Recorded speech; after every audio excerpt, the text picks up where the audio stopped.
Hello everyone, how are you doing tonight? Ivy, thank you for the hydrate. I actually have sound alerts turned off right now because I'm about to read. But I just added a bunch of sounds to everything. I don't know if you're still here.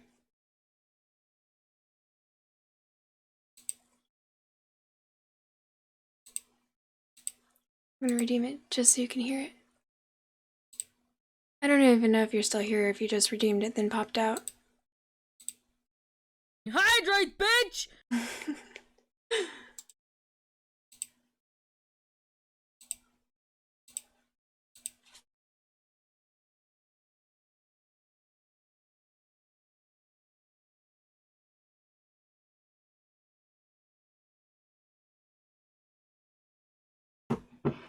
So, I don't know who all is here right now, and it might be no one because it's super late. But I was sitting here in front of my computer, I had kind of an off day. And so I was working on doing a bunch of things, updating things. And I wasn't really feeling up to starting a new game, and I kept overthinking it. I was like, okay, I'll just skip today, but I still felt really bad. And then I got to a point where I was like, well, I could probably read some Magium and just leave it at that. But then I kept overthinking, and then I was super late, and eventually I decided, even if it's only for like 20 minutes, I think that it will make me feel better to have turned on the camera and read out loud for Magium for like 20 minutes. So that's what I'm doing. And because I don't have a lot of time, I'm going to get right to it.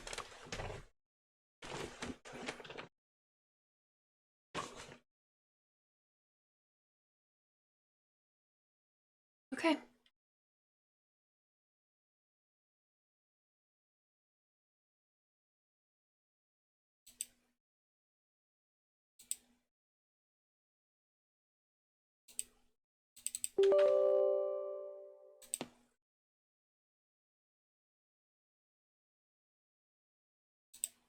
Probably should have had this pulled up, but like I said, this was super last minute.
Okay.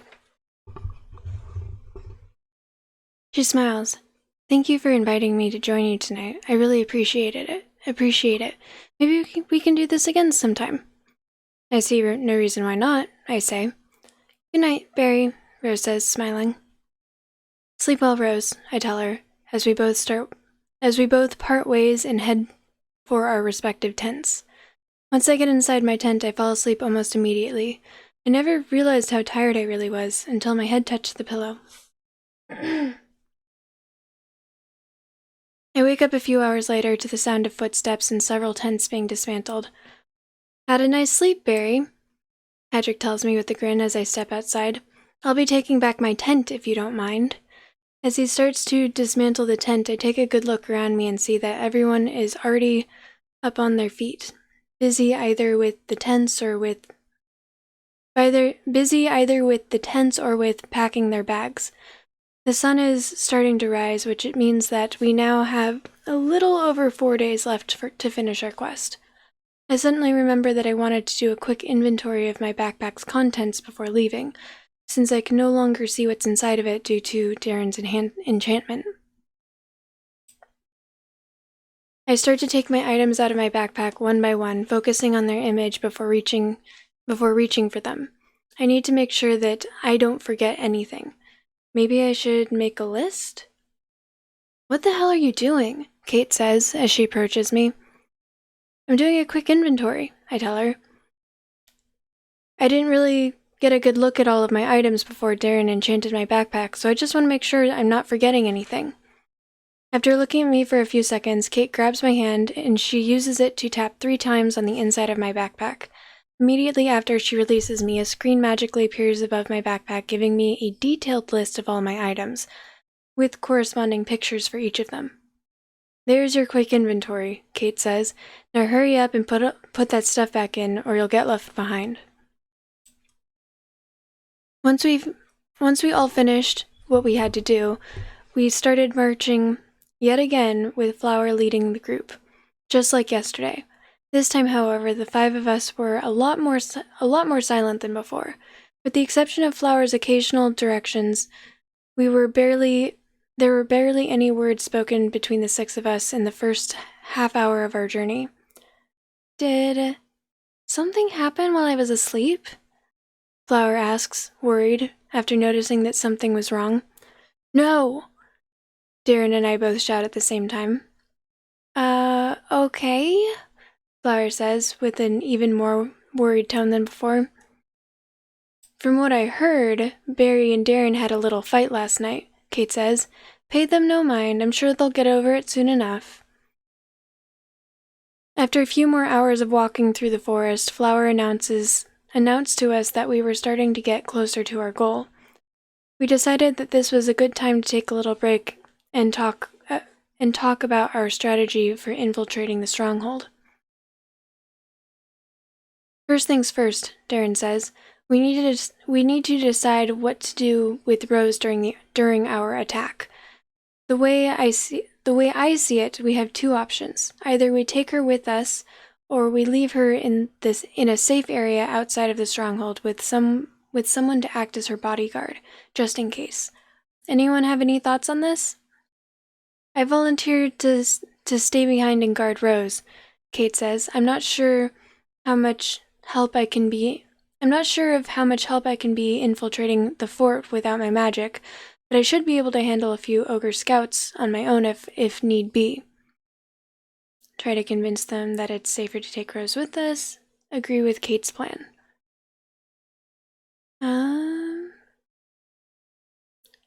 Smart Berry probably would go with Kate's plan.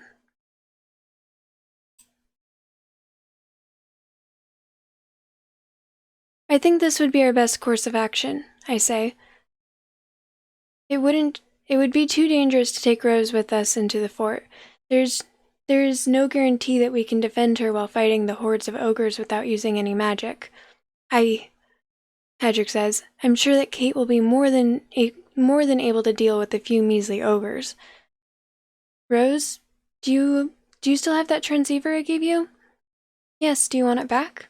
Rose asks. No, keep it. And in case anything happens while we're away, use it to contact us.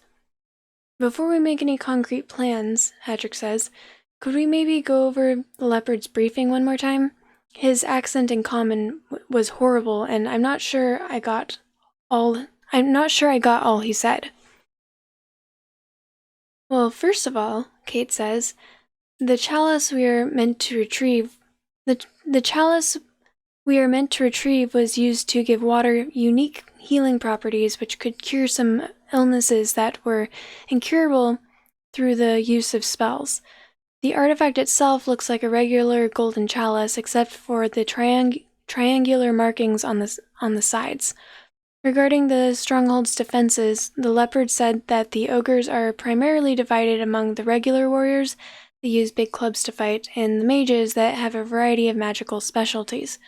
The most dangerous ones that we should be on the lookout for are their shaman, who should be easily recognizable by the multitude of tattoos inscribed on his body, and the stronghold captain, who is the only ogre warrior in the fort that wears heavy armor. That should be about the main gist of it. If this chalice of theirs is so important, I still don't get why the fox doesn't just storm off. Why the fox doesn't just storm the fort herself to get it back, Hedrick says. Isn't she supposed to be really powerful? Alea derives most of her power through the sacred woods throughout the continent, Flower says. When she steps outside those woods, she's not much stronger than most other animals. This is why the war between the animals and monsters has been going on for decades without reaching a conclusion. This is also why access to the sacred woods is forbidden for all outsiders. Getting back to the discussion at hand, Darren says, I believe the next thing we need to establish is how we are going to retrieve the chalice. From what I heard, the stronghold is positioned on top of a hill, and all of the trees in a mile radius from it have been cut down. There's no way we'll be able to sneak our way in. Maybe we could try to buy it from them, Rose suggests. It wouldn't work, Kate says. The ogres stole that chalice knowing full and well what it was capable of. They're not going to give it away for any price. Well then, I guess there's only one option left, Hedrick says with a grin. We'll go right through their front door. I am afraid that we are left with no other alternative, Darren says. If we encounter any elementalists, leave them to me, Hedrick says. Since I focus mainly on shape-shifting magic, I've had to develop certain techniques that I can use in place of defensive spells while I am transformed.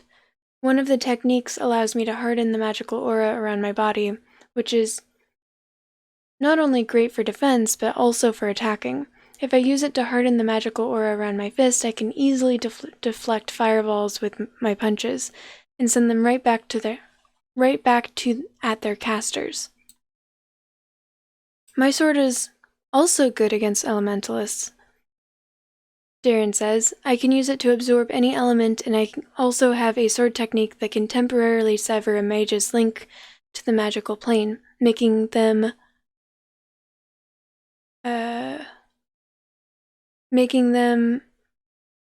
unable to cast spells for 30 minutes. Ha! Hedrick says. Who says mages need magic to fight? We'll conquer this stronghold of theirs in no time. If we're all agreed to attack the fort openly, then I guess there's not much more to discuss, Darren says. There are too many things we don't know about the building's layout and the distribution of their troops. There are too many things we don't know about the building's layout and the distribution of their troops to be able to anticipate what will happen. We'll just have to rely on our instincts once the battle begins. If no one else has anything to add, then I suggest we get going. We still have a lot of ground to cover until we reach our objective. It was a few hours later that we got close enough to the stronghold to be able to... It was a few more hours after we got close enough to the stronghold to be able to do a bit of reconnaissance. Flower and Hedrick went to scout ahead, while the rest of us looked for a good place to bury our backpacks, since it would be too difficult to fight with them on our backs and we'd have no place to leave them while we're in the fort. Before burying my backpack, I made sure to take my crossbow out of it since I'm sure to need it in the upcoming battle. After about 30 minutes or so, Flower and Hedrick returned to us with some rather unsettling news. It's dead quiet out there, Hedrick says, and I'm not just talking lack of patrols. I'm saying there weren't even any ogres posted on the walls. Something doesn't add up here. The ogres may be stupid, but they couldn't possibly be this sloppy. Maybe they're onto us and want to lure us into a trap. Maybe we caught them during their lunch break. Maybe they abandoned the fort and moved elsewhere. Maybe they're onto us and want to lure us into a trap. I agree, Darren says. We've been told that their mages are quite capable, so it's entirely possible that they're using magic to detect when anyone is approaching their stronghold. Unfortunately, we do not have the luxury to just stand here and wait them out until they get bored. Time is not on our side, and we can't really tell what they are trying to accomplish until we actually enter the fort. Let's just hope that our lack of any detailed plan regarding our actions once we've infiltrated the stronghold won't prove fatal to us. Oh, don't worry, Flower says. Petal and I have a secret plan. It's sure to work. I see, Darren says. And would you by any chance have any intention of sharing this secret plan with the rest of us? Of course not, Flower said, shocked. How would it still be a secret if we just started telling everyone about it? Right, Darren says in a dismissive tone. Well then, I guess this is it. This won't be an easy fight, not by a long shot. We're going to be vastly outnumbered. We'll be fighting on unfamiliar terrain, and worst of all, we won't have our magic to help us.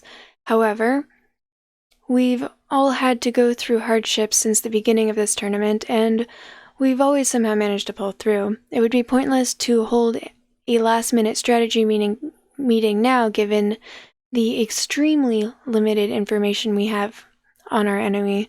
So instead, I will tell you this. Whatever you do, don't get yourselves killed. You worry too much, Darren, Hadrick says with a grin. Nobody is going to die here. Most of us have already had our fair share of battles in the past.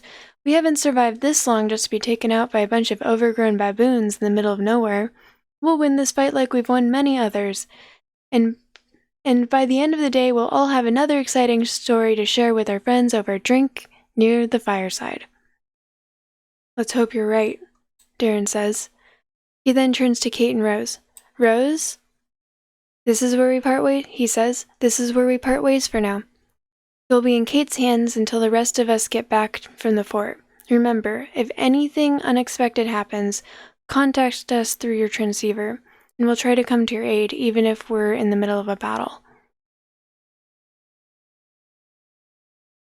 We'll be fine, Darren, Rose says, smiling.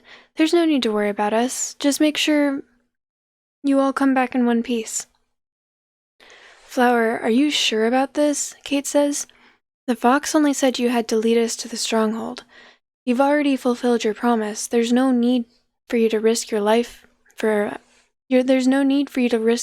us any further.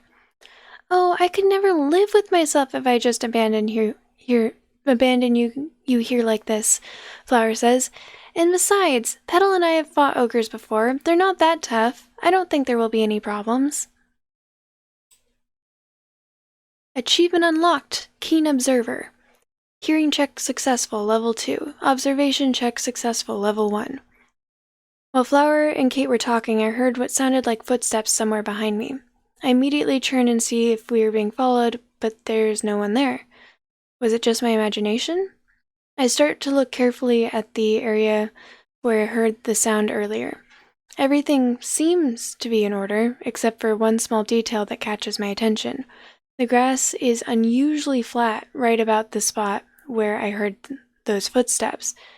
It's as if a force is pushing that particular patch of grass towards the ground in the same way it would be pushed if someone were to stand on it. A crazy thought occurs to me. I aim my crossbow somewhere a few feet above the flat grass. Barry, what are you playing at? Darren asks me, put that crossbow down, and let's get to the fort. I pay him no mind and shoot the arrow at the empty space in front of me. Instead of going through the air, however, the arrow stops in mid-flight, and a trickle of blood starts coming out from its tip.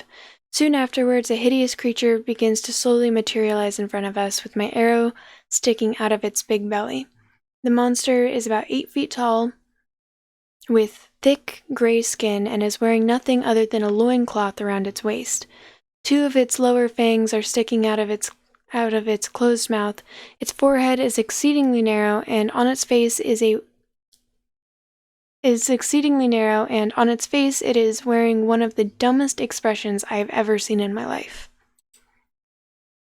The ogre shouts loudly as it pulls the arrow out with one of its hands and readies its 5-foot-long club with the other.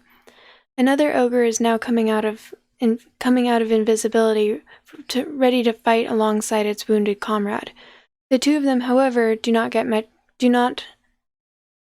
much of a chance to show off their strength, because in the blink of an eye, Darren took out his sword and beheaded one of them, while Hadrick made a big jump and smashed the other ogre's head in with his boot, leaving only a bloody mess where its face once was.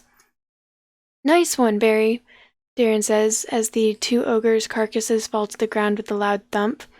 I wouldn't even have imagined that the ogres had access to such advanced spells as invisibility. That shaman of theirs is really not to be taken lightly. I don't think it's safe to leave Rose and Kate behind anymore, knowing that the ogres can use spells like these, I say. You're right, Darren says. Rose, Kate, you're coming with us into the fort. It's far too dangerous to leave you out here. I'm not accepting no for an answer. Once we make sure that there are no other invisible ogre scouts in the area, we grab our weapons and start our final march towards the stronghold. It took us about 10 minutes to reach the end of the forest. The whole area around the fort had been completely cleansed of trees and all other vegetation to provide direct line of sight for the ogre patrols. The stronghold itself was placed on top of a hill, and it had a surface of around 400,000 square feet. Its walls were made of stone, and it had a height of about 30 feet, while the only visible entrance to the fort was a very large wooden gate that had been left wide open, giving us a clear view of the stronghold's inner yard.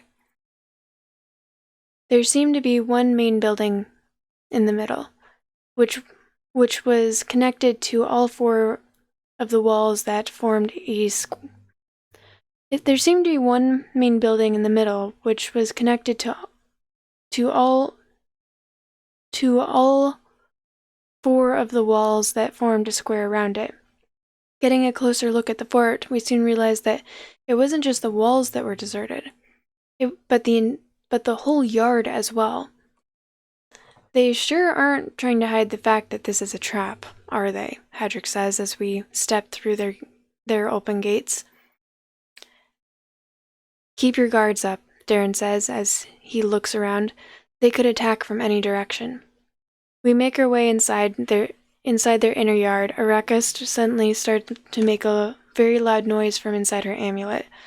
Oh no you don't, Flower says. If I open the amulet now, you're just going to shout as loud as you can and give away our position to the ogres, aren't you? You're not going to fool me again. Araka makes an even louder muffled sound, and she doesn't appear to have any intention of stopping.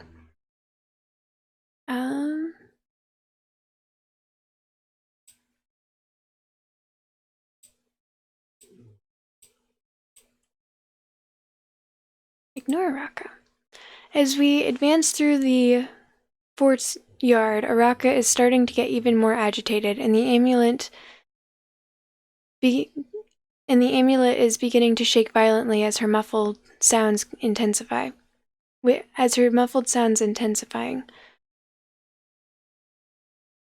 What's happening? Hadrick says. Why aren't they attacking? They must be waiting for something. If only we could figure out what they... He pauses for a few seconds as the answer to his own question dawns on him. By the gods, Darren says. They must all be invisible like the scouts from earlier. Barry, shoot your crossbow somewhere, anywhere, quick. I aim my crossbow right in front of me, and then I shoot. As expected, the arrow sticks itself into the belly of an ogre as the monster starts to slowly materialize in front of our eyes. The other ogres are now slowly appearing out of thin air, and it turns out that there are at least 100 of them, and they have us all surrounded. The two ogres stand out from the crowd. Two of the ogres stand out from the crowd. One because of the excessive amount of tattoos on his body, and the other because of his heavy armor. They must be the shaman and the fort captain that we've heard so much about. All of the other ogres are wearing nothing but loincloths and are holding big clubs in their hands, so it's a bit difficult to distinguish their mages from their warriors. Can you hear my dog snoring?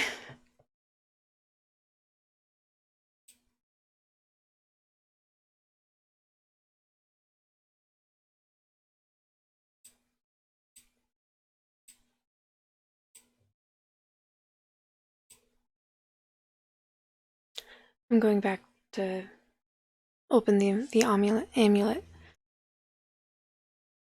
Flower, I say, it's clear that the ogres already know we're here. I don't think she wants to give away our position to them. Maybe she figured out where they're hiding and wants to let us know. Could you open the amulet and see what she wants? Well, if you say so, Flower says as she opens the amulet. They're invisible, you idiots! Araka shouts with all her might as soon as we are able to hear. They're invisible and have you surrounded. Shoot them! Shoot now! I aim my crossbow right in front of me, and then I shoot. As expected, the arrow sticks itself into the belly of an ogre as the monster slowly materializes in front of our eyes. The other ogres are now slowly appearing out of thin air, and it turns out that there are at least 100 of them, and they have us all surrounded. Two of the ogres stand out from the crowd, one because of the excessive amount of tattoos on his body, and the other because of his heavy armor. They must be the shaman and the fort captain that we've heard so much about. All of the other ogres are wearing nothing but loincloths and are holding big clubs in their hands, so it's a bit difficult to distinguish their mages from their warriors. The ogres surrounding us are all making loud noises and preparing their clubs, while we pull out our weapons and get ready to fight. Before we get to engage the enemy, however, their captain roars loudly, and that makes all of the other ogres grow completely silent. They then step aside in order to make way for their shaman to pass, as he approaches us and then stops a few feet away from our position while leaning on his wooden staff. Welcome, brave warriors, the shaman says in the common language with a wicked grin on his face. You don't often see humans wandering around these parts nowadays. I must say that you are certainly bold to have come here all by yourselves. To what do I owe this pleasure? There's no reason to explain ourselves to you, monster. We came here seeking the sacred chalice. We came here because we'd like to join your merry group.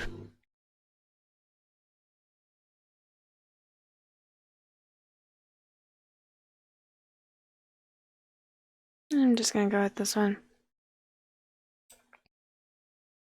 We came here seeking the sacred chalice. So it's the golden fox that sent you here then, the shaman says while rubbing his chin with his left hand. I don't know what the fox offered you in exchange for the chalice, but I doubt it would be worth all of your lives. I could have you all crushed by uttering a single word, but I do not want to risk the lives of any of my people without good reason. So, here is my offer to you. Leave now, and we will grant you safe passage out of our fort. We will bring no harm to you, and we can all forget this unfortunate incident ever happened. What say you to this, human warriors? Like hell we're leaving this place without the chalice, you ugly bastard. Darren says, if you're not going to give it to us, then we'll have to fight our way through your minions until we find it ourselves. I see, the ogre shaman says. Then I'm afraid I'm going to have to ask you to drop your weapons, humans. As of right now, you are our prisoners. Yeah, that's not how this is going to work, Patrick says with a grin as he readies his fists.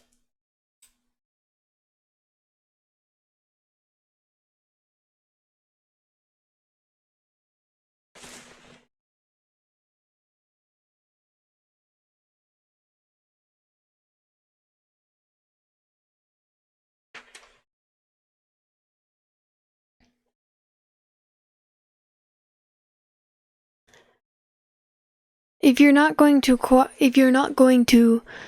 cooperate, then we have no choice but to force you into submission, the shaman says. There will be no need for that. I hear Flower's voice coming to my left. As I take a look at her, I see that her eyes are bright blue again, and she has Luna's cold expression on her face. However, unlike before, this time the girl's aura is so weak that it pales in comparison to the Banshee's. I can barely feel any life force coming from it, as if she were in some kind of a dormant state. Immediately after Luna stops talking, a golden cage pops out of nowhere, and it surrounds us all by leaving only the Banshee and the ogres outside of it. I believe you all still remember the spell that the fox used to trap you back in the ruins, Aluna tells us. I wouldn't even think about trying to break out of there through brute strength. That golden cage is practically indestructible. She's not lying. Even without being a mage, I can tell that this is an incredibly powerful spell. There's no way we're breaking out of here without any magic. What is the meaning of this, Banshee? Darren says furiously. What have you done with the girl? I've put Flower into a stasis, Aluna says. I've dealt enough with her idiocracy for one day. In fact, I would say I've dealt with it enough to last me for a lifetime. She then turns towards the ogre shaman. Great shaman, she says, my name is Aluna, and I am a banshee. I've come here to offer you my services in exchange for access to the rare and unique books from your stronghold's library. As a token of my goodwill, I offer you these human intruders as a tribute. You traitorous little... Darren starts to say, but he's interrupted by the captain of the ogres. Bold words for puny prisoner, the captain shouts in the common language, speaking with a very broken accent and grammar. What make Banshee think that ogre want your services? Don't be so rash, Captain, the shaman says. This isn't just any Banshee. This is Aluna of the Sacred Woods Massacre.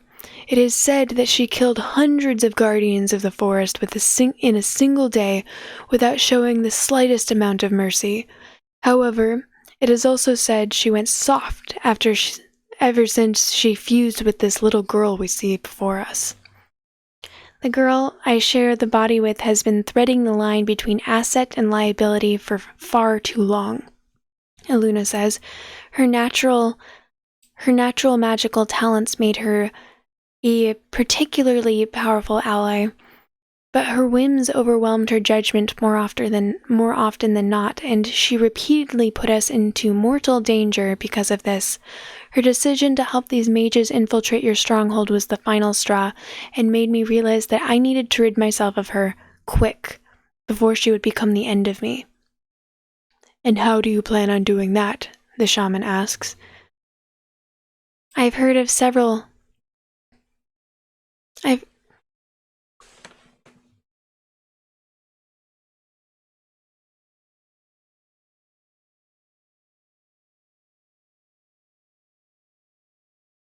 Okay, I just woke her up. I don't know if you could hear her snoring or not, but it was getting on my nerves. I've heard of several shamanistic rituals that could help me with my soul fusion problem. The Banshee says, I only require some time to study in your library, and I'm sure that I will find my way to eliminate the girl for good without harming myself in the process. In exchange for this favor, you offer us your loyalty, the shaman says. Precisely, Aluna says. Then I require you to do one more thing to prove that you are being sincere, the shaman says with a wicked grin. You'll have to execute your friends from that cage. Sadly, I cannot do that, the Banshee says. Killing them now would result in our deaths. How so? The shaman asks.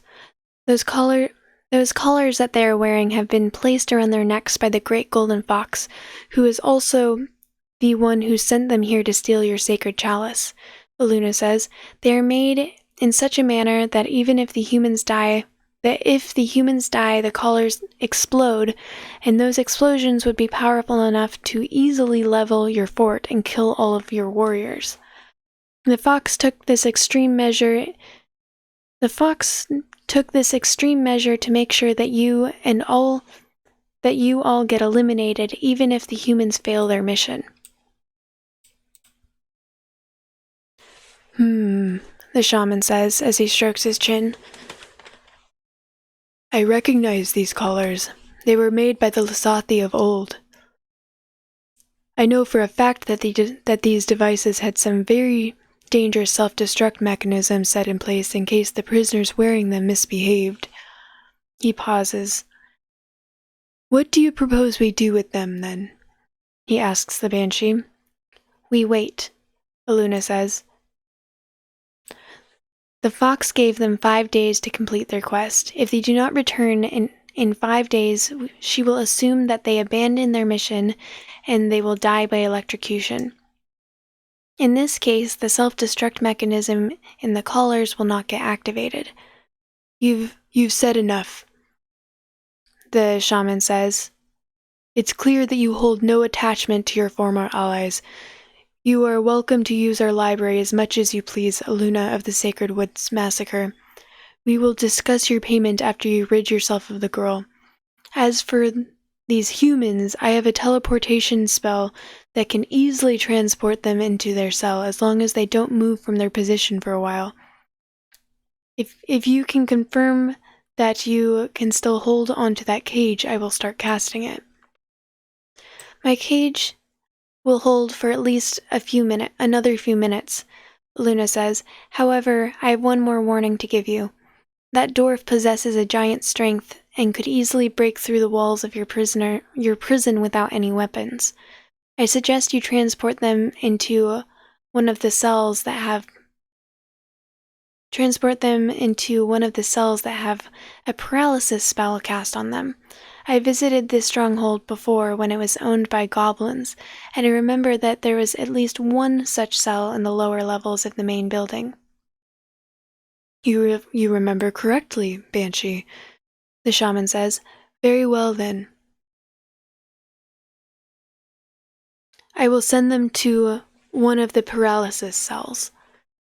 He then starts casting his teleportation spell, and our bodies begin to slowly vibrate while we get covered in a bright white light. You bloody traitor, Hadrick says as he tries to bend the cage's bars with his bare hands. I can't believe you actually told them about my giant strength. Aluna, how could you do this? Rose asks the Banshee as a tear drops from her eye. I trusted you. Flower trusted you. How could you betray us all like this? You are too trusting for your own good, Rose, Aluna says, with a frozen look in her eyes. I already warned you not to consider me your ally. You should have listened to your healer when you had the chance. Now you will pay the price for your foolishness. The Banshee's cold look and Rose's tears are the last thing I see before everything fades to black and we all get teleported to what may well become our final destination. Oh look, I finished the chapter.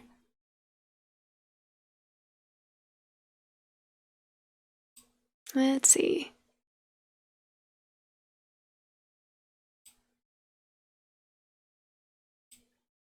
Chapter 10.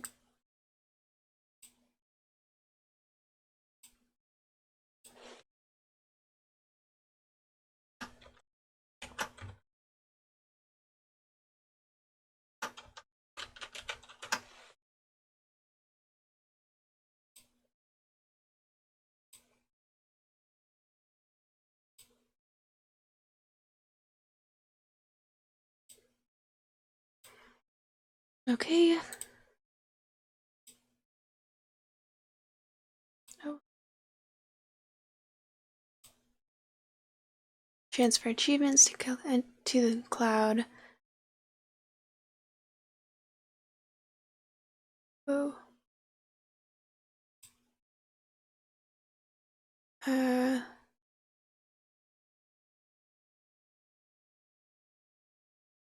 Transfer local saves to the cloud. Transfer checkpoint. Transfer slot 1. Transfer 2. Transfer 3. Transfer 4. Transfer 5. Transfer 6.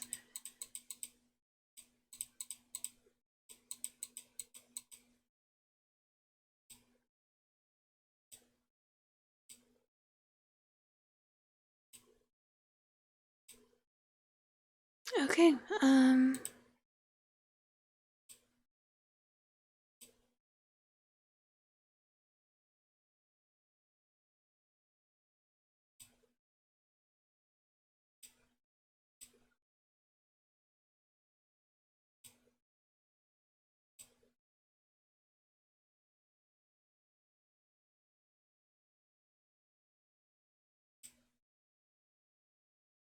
well, again, thank you everyone who did or didn't join. Sorry that this was so last minute and short. I hope that you all are having a really good day or night or whatever it is wherever you are. You all are wonderful, and I appreciate and love each and every one of you. Yeah, have a good rest of your night. Bye.